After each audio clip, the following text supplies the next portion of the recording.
Diferencia de género. ¿Existe en nuestro país? Eso es lo que vamos a ver en el día de hoy como una primera aproximación a justamente la situación actual de anestesiología en el Uruguay. ¿Cuál es el objetivo de esto? Bueno, es realizar justamente un diagnóstico con enfoque de género que permita obtener datos para elaboración de planes de acción, o sea, esto tiene que verse reflejado en acciones, y políticas que promuevan esta igualdad, con el objetivo común que es a todos los trabajadores y es el bienestar laboral. Cuando hablamos de género, tenemos que definir bien, delimitar a qué nos referimos. Nosotras en las lecturas que hicimos destacamos como roles, conductas, actividades y atributos referidos a hombres y mujeres. Y a eso nos vamos a referir en esta instancia.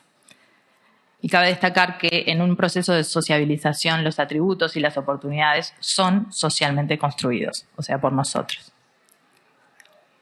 Para eso tenemos dos invitadas espectaculares. Una es Carolina Jailo-Clord, es doctora médica anestesióloga, intensivista, intervencionista de dolor crónico, se especializa en eso, en Honduras, y es directora de programas de la World Federation Society of Anesthesiology, chair del Comité de Diversidad, Equidad e Inclusión de la World Federation.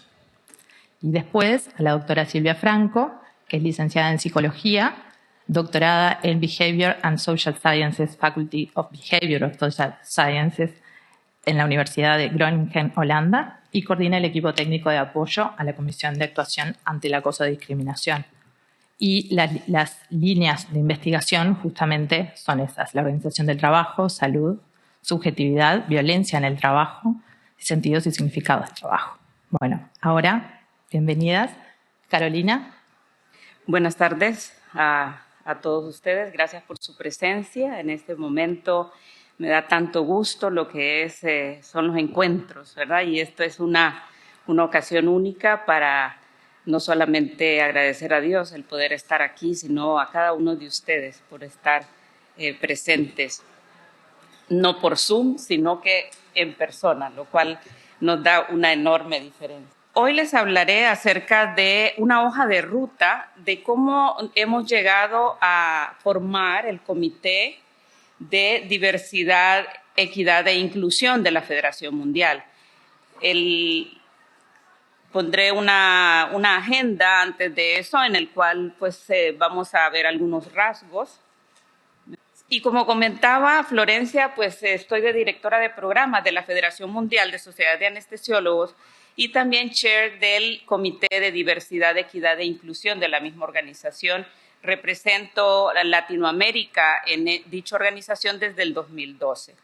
La agenda que vamos a ver hoy, sobre todo va enfocada a la importancia de lo que es diversidad, equidad e inclusión y también cómo impacta no solamente en la sociedad en general, sino también en la anestesia y en la salud mundial. Y la hoja de ruta que les comentaba antes. Cuando hablamos de diversidad, equidad e inclusión, estamos hablando de unos valores hermosísimos, porque resaltan la libertad, la dignidad humana como parte de y la libertad como parte de esa dignidad. Sin embargo, han sido tan tergiversados y han sido también manipulados que a veces empezamos solo a escuchar los términos y ya inmediatamente nos enfocamos a ciertos conceptos. Definitivamente, cuando hablamos de diversidad, equidad e inclusión, se habla de etnia, geografía, de una serie de detalles o de aspectos de la vida, del mundo, en el cual hay desigualdades. También se habla de género. Entonces, nos vamos a enfocar sobre todo a este último y decir que la brecha de género, cuando se dice de cómo vamos en la brecha de género, en cuanto a la equidad de género, se habla de lo que es el índice global de brecha de género. Entonces, el índice global de brecha de género se extrae a partir de 4 subíndices o 4 dimensiones: la economía, la educación, lo que es la salud en sí y también la política. De todos estos 4 aspectos, una de las cosas que ha quedado a la saga es la política. Y entonces, ¿qué es lo que se mide en cada uno de estos? Para que al final tengamos, creo que ya no funciona, pero al final tengamos que por cada región hay un índice, hay un porcentaje de brecha, sí, de brecha de género.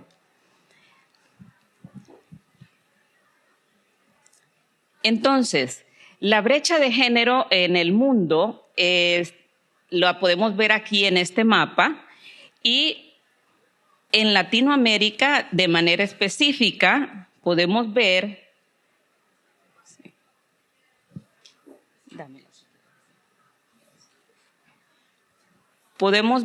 que Nicaragua y Costa Rica ocupan el primero y segundo lugar. Es decir, que hay menos, los 2 países donde hay menos desigualdad en cuanto a género. Y la Uruguay ocupa el número 20. ¿Sí? Entonces, esto lo pueden encontrar en lo que es el informe 2021 del Foro Económico Mundial. Las 4 dimensiones de la brecha de género, les comentaba antes, son economía, y ahí importante ver que en economía lo que se ve son la oportunidad de participar, la oportunidad de crecer.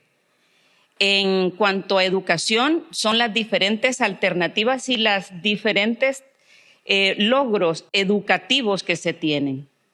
Luego, en salud son los indicadores de salud y también indicadores de supervivencia. Y por último, la política, como les decía, la que va de último, es el empoderamiento en política, o sea, la representación que hay. Esa es la que va muy por detrás. Entonces, el primer lugar lo ocupa Islandia. Ese es el primer lugar, de esos son los top 10, los 10 primeros lugares para la brecha de género. Islandia casi se acerca al 0.9, el índice global se basa en 1 es el valor absoluto, entre más cerca del 1 estés, significa que menos brecha hay, o sea que la desigualdad es menos. Entonces 0.89, ellos prácticamente han alcanzado la plenitud en cuanto a esa lucha. Veamos entonces, Islandia, el número 1 con 0.89. Veamos Uruguay, 0.70. Y abajo podemos ver cómo ha crecido desde el 2006 hasta el 2021. O sea, ¿dónde se ha crecido más de esas 4 subdimensiones o subíndices que hablábamos? Y de igual manera, Uruguay, así también Honduras, de donde vengo, también está luchando en cuanto a eso. ¿Sí? Entonces, realmente somos países que estamos luchando, pero que pues todavía nos falta algo más. En el sector salud, 70% de la fuerza laboral en el sector salud somos mujeres. Solo 25% lideramos alguna parte del sector salud, siendo el 70%. Y podemos ver que la feminización en la práctica médica es algo que se ve claramente en todo el mundo. Cada vez más mujeres optan por una especialidad, por nuestra especialidad. Pero también es visto, se refleja en muchos estudios cómo es frenado o incluso la botan del caballo para la especialidad ciertas situaciones sociales, ciertas normas, ciertas influencias culturales. Y eso lo vamos a ver posteriormente. En Estados Unidos, el 25% en 1960 eran mujeres, de 20 a 25. El año pasado, que se hizo uno de los últimos encuestas, 57%. O sea, se ha llegado a más del doble en lo que son más de 50 años. Y esto tiene que ver también, o sea, la evidencia es que si vas a la OMS y ves la cantidad de mujeres ministras de salud, apenas puedes tener 3 de 10. Hay 10 personas que se presentan, 3 son mujeres en Latinoamérica. Y si vamos a hablar del mundo entero con las 6 regiones que tiene la OMS, oscila desde el 18 al 38%. O sea que es más o menos similar. Falta mucho que recorrer. Si vemos la pirámide de liderazgo en salud mundial, en organizaciones que tienen alto impacto en salud, vamos a ver también que tiene este mismo fenómeno. Entonces, la revista Forrest hizo su lista de líderes, de 500 líderes como CEO, como directores ejecutivos en organizaciones mundiales, y apenas el 3.7% en salud eran mujeres. Luego el informe de salud mundial de la organización Global Health 50-50, 25%. Luego los Estados miembros, ya les conversé antes, 31%. Luego en la lista de delegados que van a una asamblea mundial a representarnos, está en un 27%. El QS World Ranking o sea, los top de universidades y de salud pública y escuelas de medicina, decanas o rectoras, de esto solo apenas el 28%. Y en lo que es la Organización Internacional de Trabajo, para todos los esfuerzos a corto, largo y mediano plazo, allí sí vemos la diferencia, sobre todo porque se enfocan a mejoras, a lo que son las estrategias comunales, o sea, todo lo que tiene que ver con estar al cuidado de la otra persona, algo que es muy distintivo nuestro. Ahí sí vemos que 70 y hasta 90% de estas organizaciones están liderados por mujeres. ¿Cuál es la proporción de médicos en Latinoamérica?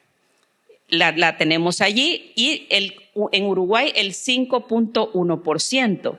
Y de esos tenemos que ver que la mitad de esos doctores, o más de la mitad, son mujeres, y 9 de cada 10 son profesionales de enfermería. O sea que somos muchas en el sector salud, pero lideramos poco. En cuanto a los abordajes, los esfuerzos que se han hecho para lograr diversidad, equidad e inclusión, hay muchos en el sector salud. Mejorar esa diversidad, esa fuerza laboral para abordar esa desigualdad en cuanto a género, en cuanto a la atención médica, se está dando. El solucionar esas barreras estructurales en cuanto a avance profesional o de carrera profesional también se está dando. El hecho del sesgo, tanto el bias, tanto implícito como explícito, cada vez se pone más y más énfasis para darnos a entender cómo estamos condicionados muchas veces, no solamente el ambiente, sino que nuestro interior también hacia los sesgos, y no digamos en los lugares de trabajo. Y también impulsar lo que son los cambios en las prácticas clínicas mediante mejora de calidad. Entonces, en la última década, las disparidades de género continúan existiendo. Este estudio lo hizo Bissing en el 2019, y él en una encuesta comparó lo del 2009 al 2019. Y entonces lo que concluyó al final es que las disparidades, sobre todo en la academia, siguen existiendo, más que todo en los niveles superiores, lo que es profesor titular o jefe de departamento, editores de revista. Aún así, él da alguna esperanza al final y dice, bueno, pero debemos ver que las residentes cada vez son mayores, las residentes de anestesiología son cada vez mayores, los grants cada vez están más ganados por mujeres. Entonces, todas esas cosas, pues da la parte positiva. Eso fue el 2019 y pum, se nos vino la pandemia. Y con la pandemia, todo el proceso se enlenteció de tal manera, todas estas medidas integradoras, transformativas que se estaban haciendo se ralentizaron.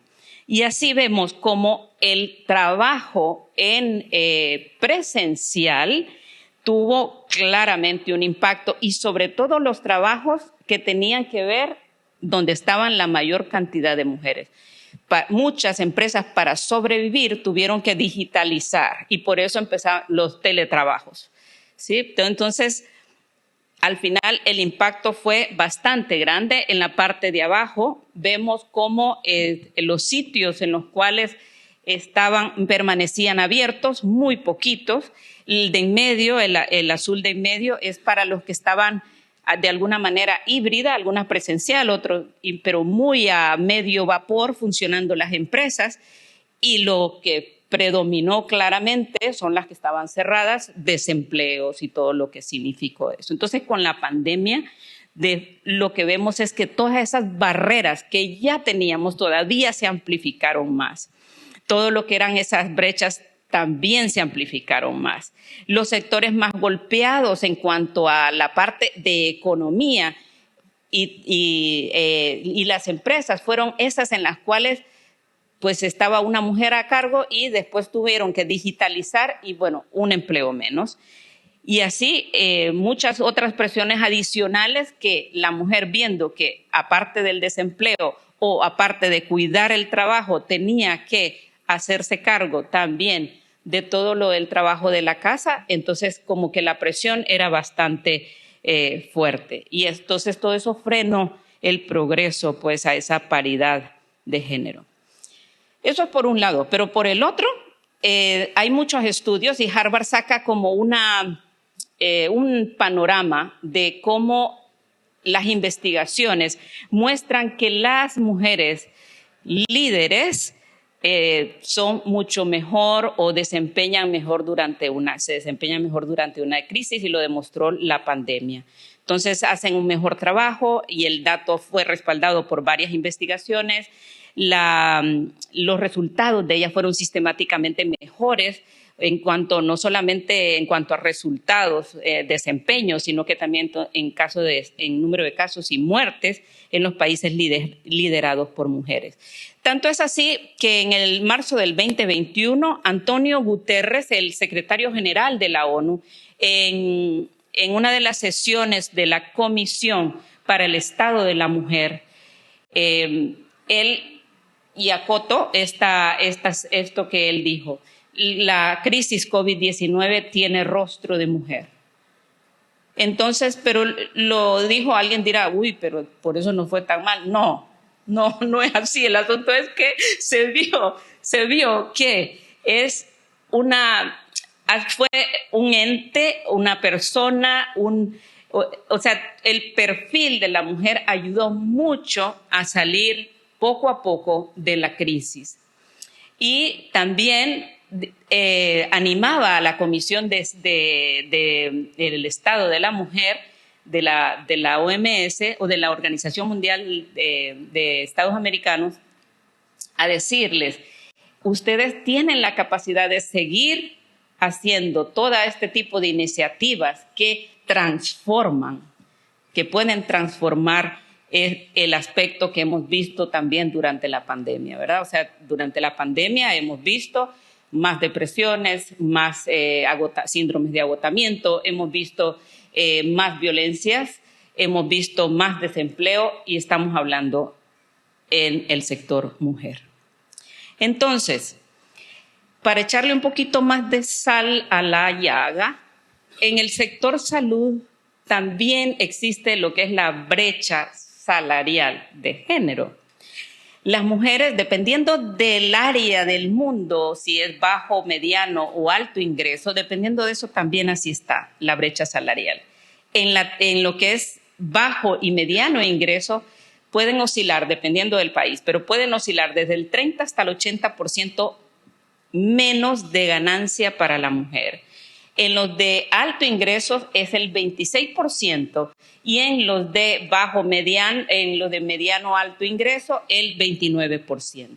Incluso en Estados Unidos, esto es dato del año pasado, la brecha es cierto que se va reduciendo, pero las mujeres anestesiólogas todavía ganan un 25% menos que los hombres. Y cuando estamos hablando de brecha salarial estamos diciendo el mismo trabajo. En ningún momento estamos poniendo de que son diferencias de trabajo.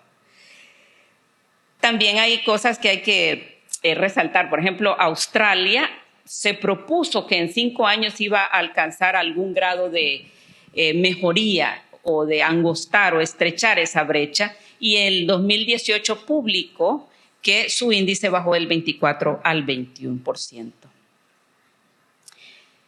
Las mujeres y los hombres somos diferentes, o lo sabemos todos, igual en dignidad humana, pero nuestras prioridades son diferentes.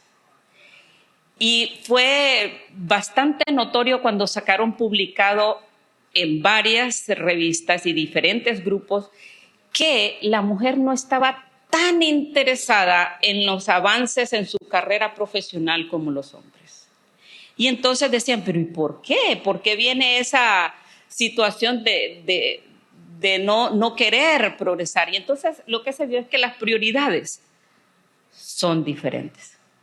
Entonces a una mujer no le importa más otras cosas, como es las condiciones de la familia, lo que es esposo, hijos, la calidad de vida alrededor de eso. Eso no quiere decir que al hombre no le importe, pero cuando se trata de competir para poder hacerlo, puede dejarlo.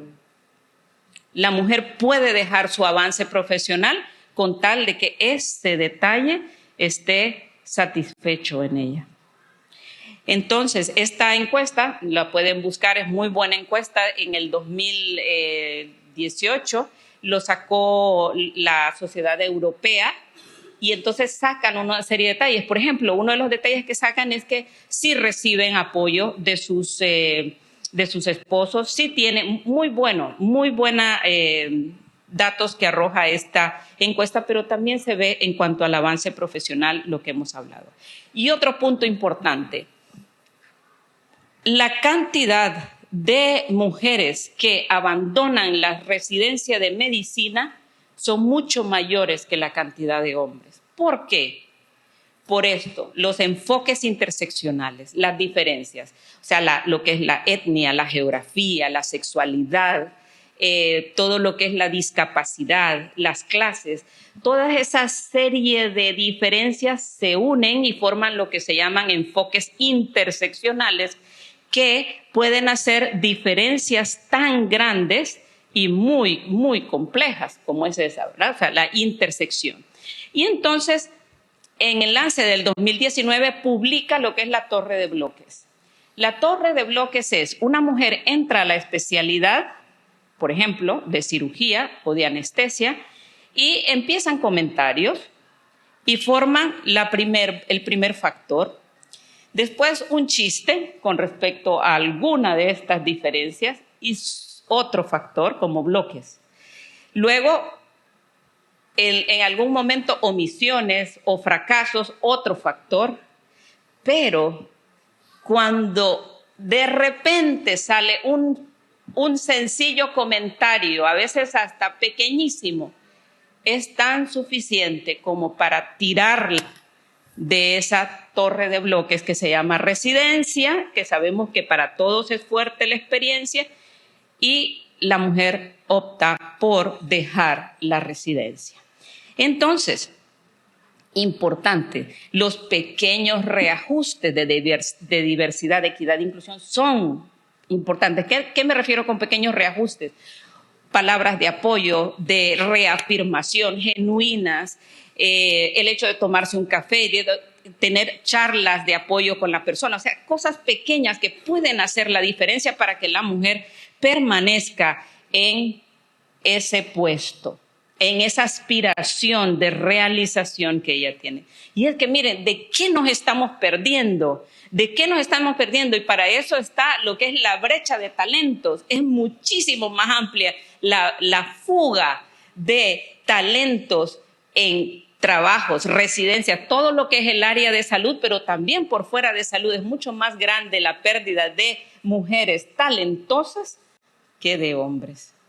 Entonces, no podemos permitir que eso siga pasando, que las mujeres sigan abandonando sus carreras y que se vayan a otros lados donde sí valoran lo que están haciendo. No nos podemos dar ese lujo de perder el 50% de nuestra fuente de inteligencia, de creatividad.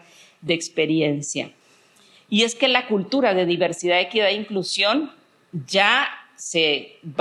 varios estudios lo demuestran. Es un proyecto en el que todos ganamos. ¿Por qué? Porque aparte nos produce mejores resultados en cuanto a ciencia y en cuanto a salud. La persona, cuando el equipo es diverso, equitativo, tiene esa sensación de inclusividad, colabora mejor, también es más, se desarrolla mejor la llamada inteligencia colectiva, tienden a tener un trabajo colaborativo, los puntos de vista enriquecen, diferentes puntos de vista enriquecen todo lo que es proyectos, actividades, iniciativas, hay más interacción, definitivamente. Entonces, el balance de género tiene también un impacto en salud mundial y por eso es tan importante que apuntemos las agendas de nuestras sociedades a ese balance de género, a esa diversidad, equidad e inclusión. Llevar a los individuos al máximo potencial debe ser una prioridad y eso es lo que se llama el proyecto Capital Humano. En el 2018, el Jim Yong Kim, presidente del Banco Mundial, decía eso, que en algún momento tenemos que invertir en lo que es el capital humano. O sea, esa será, dijo él en ese momento, en el 2018, será la inversión a largo plazo más importante que cualquier país puede hacer por la prosperidad futura y calidad de vida de su gente. Entonces, es cierto que avanzar a la mujer o promover la mujer puede producir 12 billones de dólares de ganancia en la salud, lo que es la economía mundial, y si se llega al pleno potencial son 28 billones, pero esto es más allá de dinero. ¿Sí? Esto es más allá de dinero. Estamos hablando de la dignidad humana, lo que pesa la persona en su integral. Me encanta este artículo de Sherlu Pai porque se ve que también está escrito desde una experiencia personal para la promoción académica de las anestesiólogas. Conocer el impacto de las actividades académicas, buscarse un mentor, una mentora adecuada, encontrar apoyos necesarios fuera. Es muy importante buscar aliados dentro y fuera. Y cuando digo aliados, estoy hablando de hombres. Sí, es muy importante anunciar la maternidad como la fuerza de una mujer, no como una debilidad. Saber negociar, abogar por ti misma, prepararse para incluso viajar o tener incluso que reubicarte. Sé tú el cambio, es parte de lo que tenemos como el logo de este congreso, ¿verdad? Entonces, sé tú el cambio, expresa tus preocupaciones, háblalas en alto, tus preocupaciones y devuelve, pay forward, devuelve a otros el cambio o lo que te dieron de bien a ti, devuélvelo a otros. Entonces, ¿cómo podemos nosotras ayudar a otras anestesiólogas en la promoción académica? Bueno, hay varias formas. Una es el programa de mentorship que tenemos en la Federación Mundial. Fue lanzado en el Congreso Mundial de Anestesia y entra en la página y ahí pueden ver cómo colaborar en este sentido. Cambiar nuestra mentalidad para que esto suceda. Entonces, ¿por qué? Porque no solo es decir, bueno, pasamos de este número a este número.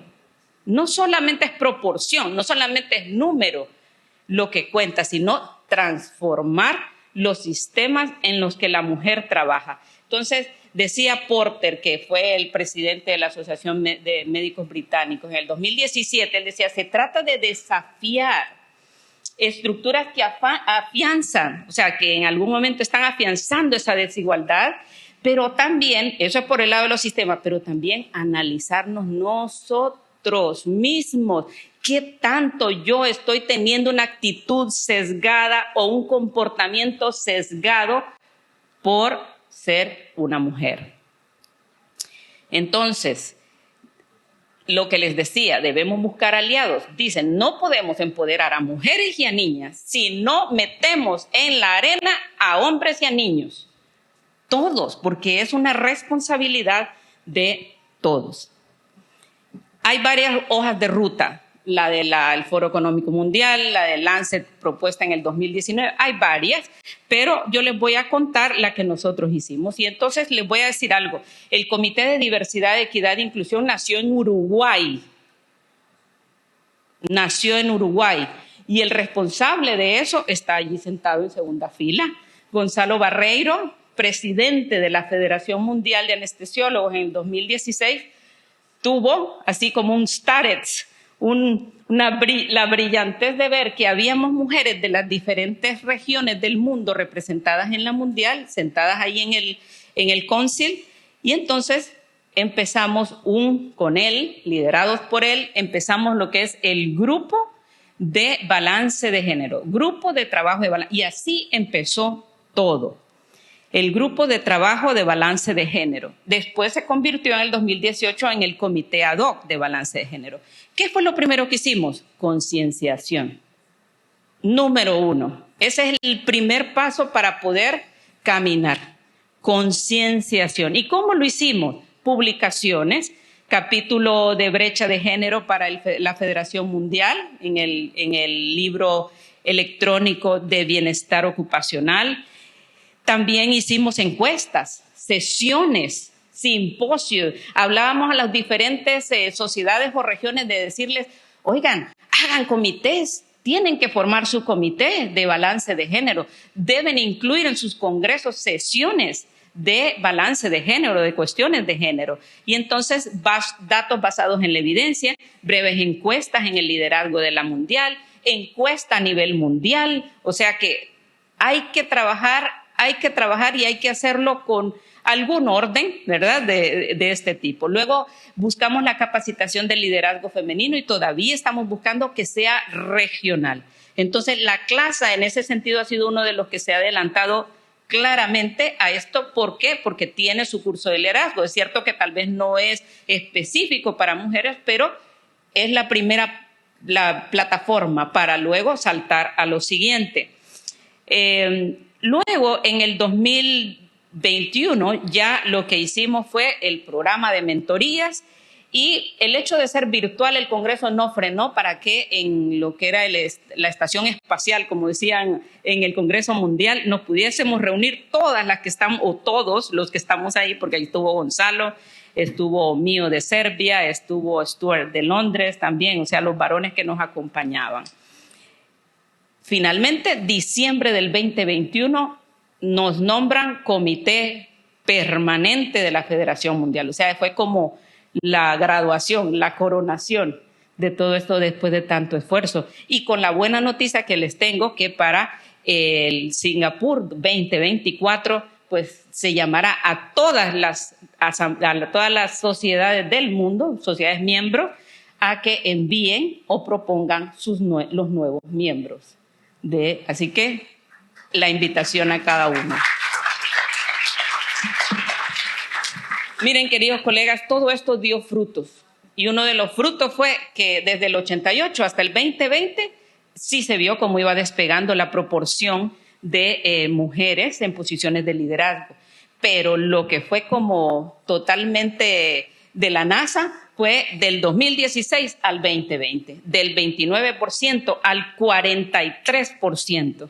Y gran parte, y me honro en haber sido parte de ese proyecto, se lo debemos a este señor que está sentado ahí, el doctor Gonzalo Barreiro. Muchas gracias, Gonzalo.